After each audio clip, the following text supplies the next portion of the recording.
Imagine a dollar, a single $1 bill. I'm going to ask you to invest that dollar, but you get a choice. I know choices can be paralyzing, so I'll help guide you. I've managed to compile 3 different choices, and it's entirely up to you. Whichever one you choose, that's what we'll go with. For option A, I've got a company that is hot off one of the biggest surprise product launches in gaming history. They've literally changed the entire industry, holding multiple positions in the top sellers lists. And they've completely knocked their multi-billion-dollar competitor's $200 million product out of the running. In fact, we're starting to think that competitor will be gone in a few years, maybe even bought out by option A someday. Now, it's got a bit of a bubble risk, that's true, but it's gonna be hot, hot, hot. Everyone knows it, all the big companies are paying attention. This is your chance to get in at the forefront of a market that could be worth hundreds of billions, maybe even trillions in just 10 years. Imagine if you'd invested that $1 in Apple or Amazon or even Bitcoin. Now, for option B, this is a bit of insider information, okay? I've got a line that a well-established company is making an offer in the capital B billions of dollars range for these guys. They've got some real expertise in the same emerging market as option A, but without that kind of hype fanatic thing going on. So there's way less risk. No bubble here. These guys are going to be buying the expertise. They know that this team can get them into a position to potentially take their older, more established IPs into this Wild West and make a killing. Yeah, okay, the profits won't be insane, but they'll be super respectable. Okay, now option C is a bit boring in comparison. They've been around for a while, they've got a great brand, but they're a little one note. They can only make one thing, but that thing is pretty popular. This is easily the safest bet, but it's also going to be the least profitable. But again, it's safe. That's just kind of how it works. So where do you want to invest?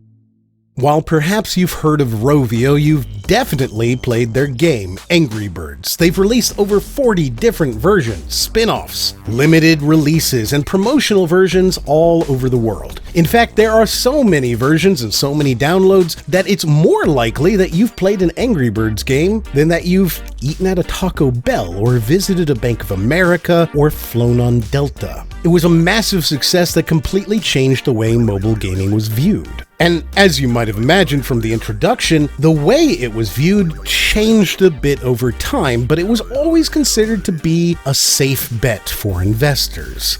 So why is it that today Rovio is basically a corporate nobody, a brand with little influence, and a stock that is semi-perpetually considered to be something you should never touch? What happened to change it from the glowing vanguard of the future and turn it into a warning for other companies? And of course, how much money would you have made if you'd invested that $1? Rovio is a story about time. Specifically, timing. Founded by 3 students of the Helsinki University of Technology, they got their start by selling their student project after winning a competition sponsored by Nokia and Hewlett-Packard. At first, Rovio made work-for-hire Java ports and contracted themselves out for weird Java games, Flash games, games for the N-Gage, and that's about it. They also worked on a few projects for themselves, and when the Apple App Store opened up, they were quick to create a game called Totomi, a $4.99 puzzle game that was considered to be pretty good, specifically because it wasn't another Java port to iOS.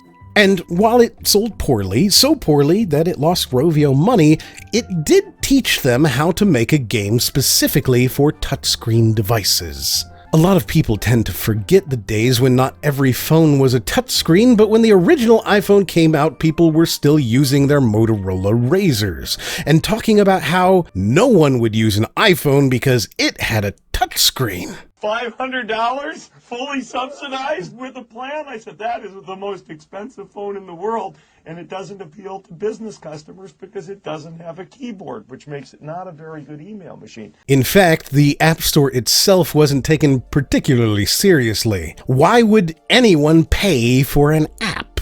And while there are millions of apps on there today and millions more on Android and the Amazon App Store and sideloading and so much more, well, the day the App Store was announced, there were only 500 apps.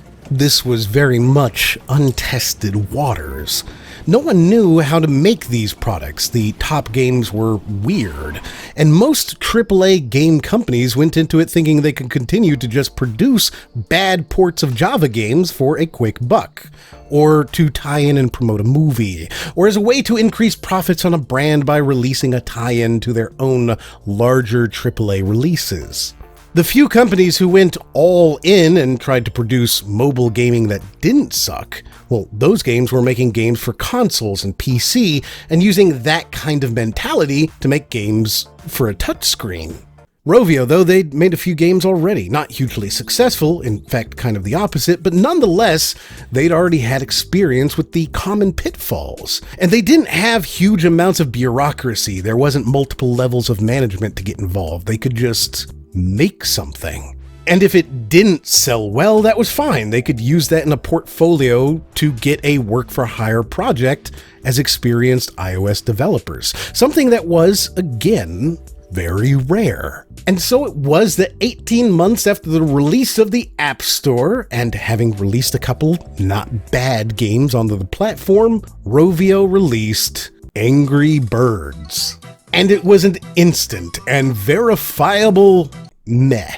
It didn't really light up the world. It just sort of existed. In the first few days, it went from 8th to 3rd to 30th on the ranking and sort of bounced around. Rovio played with the pricing, moving it up and down and as high as $1.99 before settling at 99 cents. But a little over 2 months later, they would release a new version and add almost double the levels. And suddenly, people were talking about this fun little game again.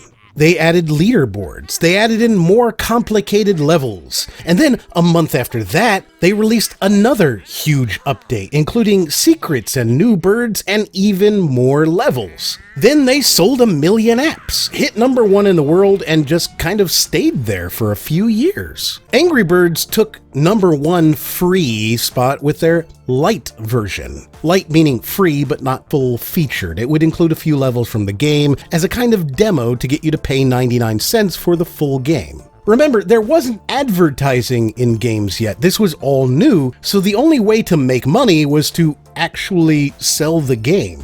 And they absolutely did that, hitting 1 million in April, 5 million by May, and 12 million by October. Within a year, they were porting their own game, showing up on WebOS, Android, Sony PSP, Mac, Windows. And when they came up with a huge new themed version of the game for Halloween, they were able to successfully turn that into a standalone release called Angry Birds Seasons, also a top-selling app. The next year, they'd do a very, very successful tie-in with the Hollywood animated movie Rio, making Angry Birds Rio. And they'd introduce these things called in-app purchases, allowing players to buy a once-an-hour Mighty Eagle to clear especially hard levels for a small price. They were so successful, they had a Super Bowl commercial, a mobile app with a Super Bowl commercial. Who would ever have suspected that? Yes, Angry Birds was incredibly successful. It was number 1 in the App Store for over 250 days. Which, for reference, Lil Nas X's Old Town Road is the longest running number 1 song in the world at a comparatively short 133 days. Once Rio was released, they held the number 1 spot, the number 3 spot, and the number 4 spots on the top lists, meaning Rovio represented 3 of the top 5 games for the year of 2011 on iOS. And when they released Angry Birds Space, they would hold 4 of the top 10 on both iOS and Android. Angry Birds Lite would knock Zynga's $200 million Draw Something from number 1 pretty handily, and completely smash Doodle Jump's 30-day number 1 record. It was the number 1 most downloaded, and the paid version would beat out Zynga's Farmville as well. So for a game that obviously overtook the world, how is it that today it's just kind of there? with a newest release that isn't even in the top 1,000. Timing is probably the biggest reason. Angry Birds is commonly considered to be the first mobile-first game, focusing exclusively on providing a good touchscreen experience for mobile game users without any expectations of converting these users into movie viewers or trying to sell them a PC version of a game. After it came out, it taught everyone else how to be mobile first, and therefore it started having competitors. Angry Bird lost casual players to Candy Crush. It lost competitive players to Clash of Clans. Pokemon Go took a huge amount of players looking for an addictive, familiar experience. The hyper-casual players jumped ship to Helix Jump. And the hardcore gamers left for experiences like Fortnite and PUBG Mobile. Rovio's success set the scene, but companies such as Supercell, Small Giant Games, Next Games, and Fingersoft took the starring roles and upstaged Angry Birds as soon as they were able to. Additionally, Rovio perhaps produced too many games, and they were too expensive and also not expensive enough. Unlike basically every one of their competitors, Angry Bird was a premium product that required an upfront cost, did not include many microtransactions, and additionally had next to no advertising. And while that sounds ethical and moral and basically a great thing, the fact is that free-to-play with in-app purchases, reward video ads, incentivized app installations, these are the tools that have catapulted mobile games into profitability and allowed a company like Supercell to release no less than 4 billion-dollar franchises, netting them well into the $10+ billion profit range. Angry Birds wouldn't receive any free-to-play monetization until 2015 with Angry Birds 2, and that game would go on to become their biggest and most profitable game ever, with over $330 million in sales. The irony of this, of course, being that they held multiple positions on the most downloaded free game leaderboards for years. And in fact, Angry Birds is the most downloaded franchise of apps of all time, meaning there's no reason they couldn't have become more profitable, more influential, more. As an example of how badly they misread and misunderstood mobile gaming and monetization thereof, Rovio was completely shocked when they removed ads from Angry Bird Transformers for any customer who had made a paid purchase, only to find that those customers were rioting about the loss of the advertising's in-game rewards.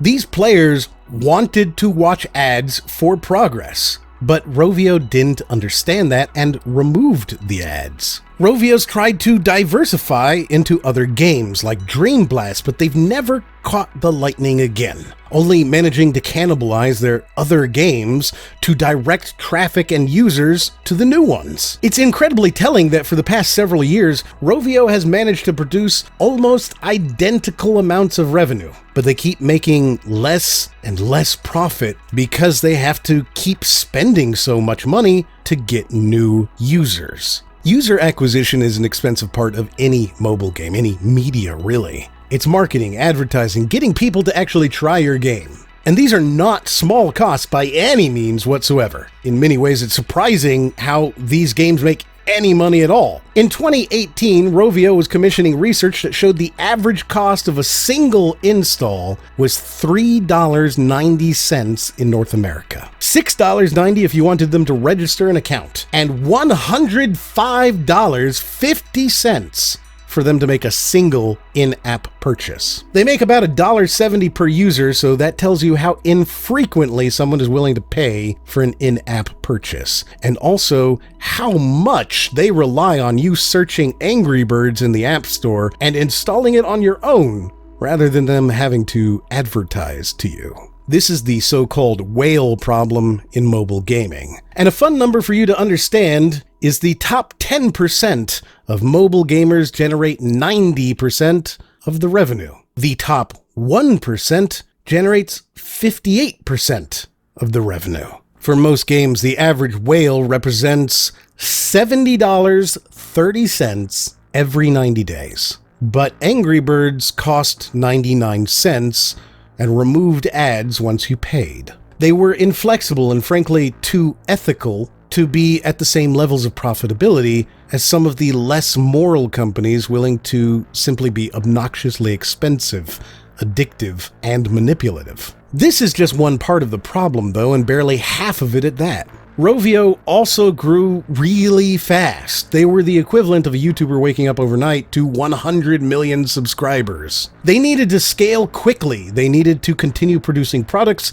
but they had no idea how far to scale. What's appropriate? Are you going to be a long-lasting superpower in the industry, or were you just a flash in the pan? And does a mobile game need as many developers and staff as, say, Activision or Bethesda? Should you be working on 10 games at once or just one really big game? Do you license your product to make merchandise, or do you produce that merchandise yourself? These are things you usually get to slowly work your way into. Okay, I've just hit 100,000 subscribers. Now I can do some merchandise and make some body pillows for $10 without fear of them sitting unloved in a warehouse. Okay, we're at 500,000. Now I can introduce my live tour.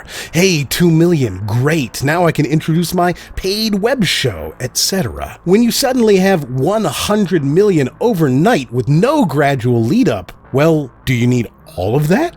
Will people buy it? How much should it cost? There's no time for experimentation. You just have to wing it. That's a bird pun! I think it's even the first one in the script, so pretty good job, me. Rovio grew way too fast and their revenue never really matched. They didn't embrace mobile gaming monetization, and they tried to be a traditional game studio, hiring hundreds of employees to work on individual premium titles, something the industry itself was quickly moving away from in favor of those free-to-play strategies. In 2014, they started restructuring and, quite frankly, still haven't stopped. They laid off 110 employees and changed their CEO. They closed an entire studio in 2014 as well. In 2015, they laid off another 260 employees and changed their CEO again.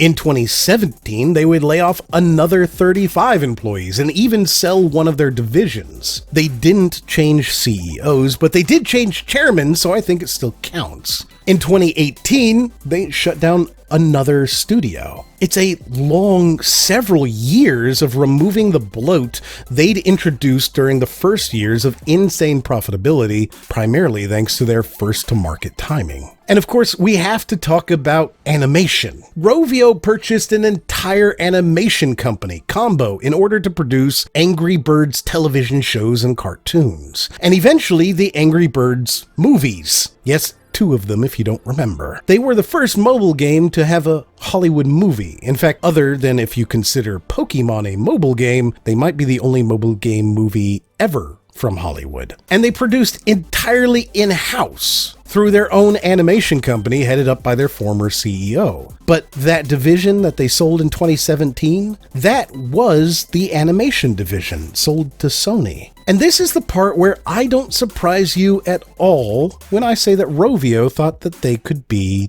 Disney. They felt that Angry Birds was their Mickey Mouse, and they were going to storm the world with merchandising, television, movies, and yes, even a theme park. They were going to be a touchstone for all pop culture, and produced spin-offs for Star Wars, Transformers, Rio. They would infiltrate all genres of game, with Angry Birds RPG, and Angry Birds Pinball, and Angry Birds Racing, even a Match 3 variation. They would use this animation division to move Rovio out of just a game company and into an entertainment mega property. And, of course, they hoped to move out of Angry Birds and into other similarly popular new properties. This was their ambition, their goal. When they woke up to those 100 million subscribers, they would take the world by storm. This didn't happen, or we wouldn't be talking about them like this. We'd be talking about how Rovio purchased Marvel, or about the AT and Rovio service plans. But we're not. For this former mega company, how much do you think they made in 2019? In 2010, they made 6.5 million euros. In 2011, 75.6 million euros. 2012 was 152 million euros. 2013, 173 million euros. They had 1 billion downloads by 2012 and 30 million players a day, 150 million players every month. That would put Angry Birds as the number 2 highest number of players concurrently on record, just behind PUBG and just ahead of Pokemon Go. Their TV shows have amassed over 10 billion views on Netflix and YouTube. They've sold over 1.8 billion products in over 100 countries. The Angry Birds movie series has officially crossed over $500 million in box office sales, even though the sequel didn't do even half as well as the first one. So how much do you think they made?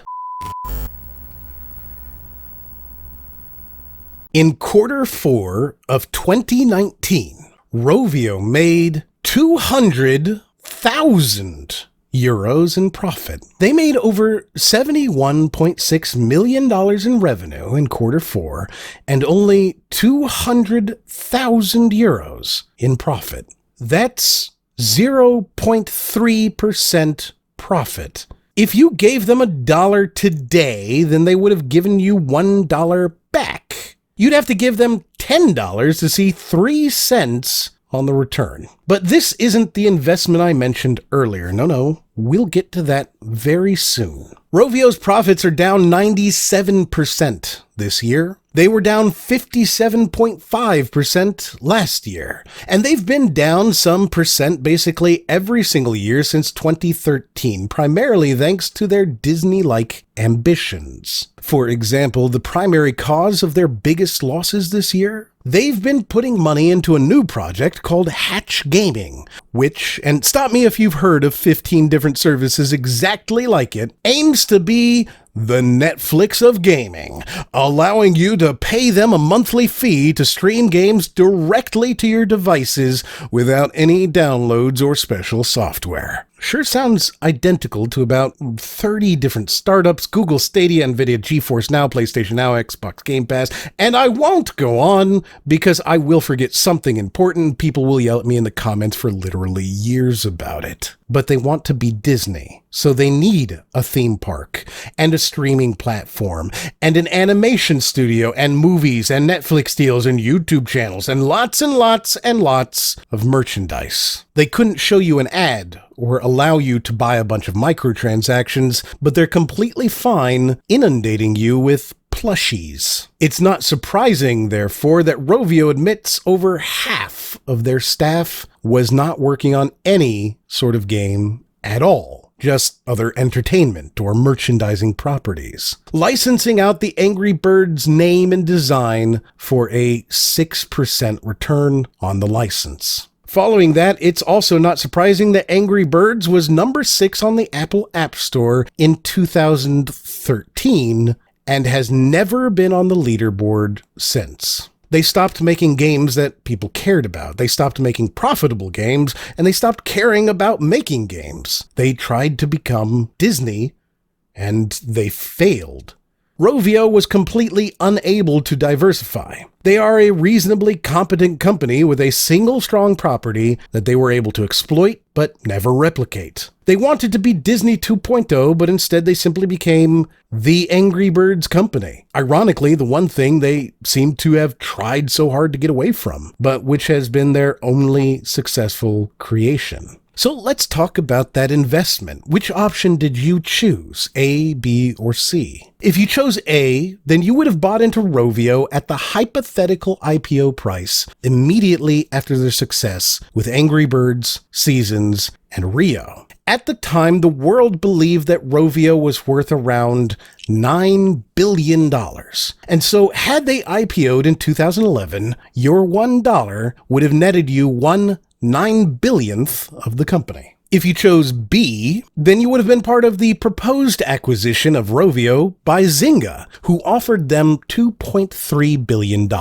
They didn't really want Angry Birds, though. They wanted the staff, who knew how to produce mobile games for iOS, something that Zynga desperately wanted to be successful at. Of course, this value disappears over time as more people get knowledge about how to do that, how to make games for a touchscreen. So this is exclusively about getting in early and turning that purchase into games quickly for as much profit as possible. You would own one of 2.3 billion shares of the company in this example. Finally, with C, you would have just bought into the company when they eventually did IPO in 2017. This was, as you might imagine, considered to be very, very late for them to have gone onto the stock market, well past the prime of their $9 billion valuation in 2011, and instead netted them a value of only $900 million.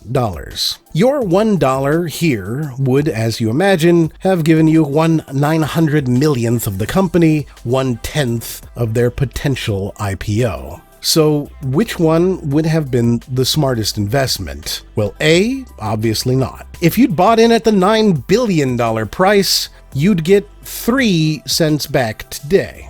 Not $1 3 cents like if you'd invested this year, no, 3 cents total.